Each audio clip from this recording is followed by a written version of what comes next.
На маленькой улице, где тротуары были разбиты, а здания выглядели неопрятными, стояло большое здание. У боковой стены сидел крошечный щенок, осиротевший и грустный. На его тонкой шее висело что-то вроде бляшки.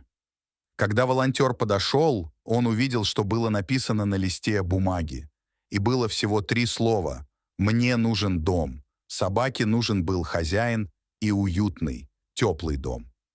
Вот что неизвестный автор написал на листке бумаги.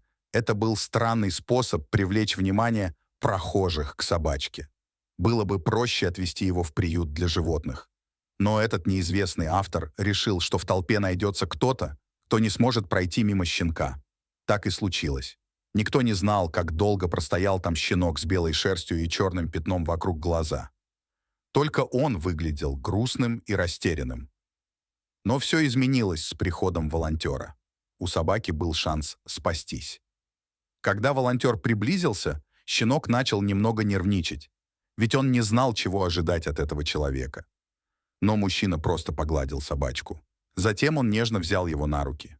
Он снял табличку с надписью, что щенку нужен дом.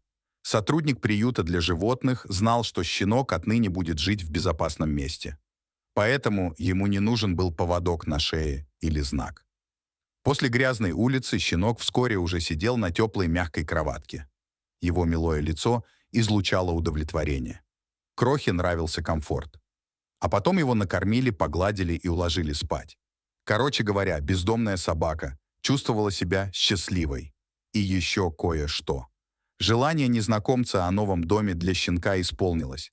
Однако было бы гораздо лучше, честнее и порядочнее, если бы беспомощного щенка просто отдали в приют для животных, а не выбросили как мусор возле старого многоквартирного дома. Однако волонтеру стало интересно, кто же тот загадочный человек, который оставил щенка с такой искренней просьбой о доме. Почему они выбрали этот нетрадиционный путь вместо того, чтобы отвезти щенка прямо в приют?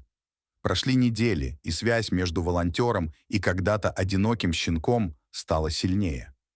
Маленькая собачка, которую теперь зовут Лаки, стала комочком радости, принося тепло и счастье в свой новый дом. Доброволец часто задавался вопросом, что же стоит за странным сообщением на импровизированной мемориальной доске.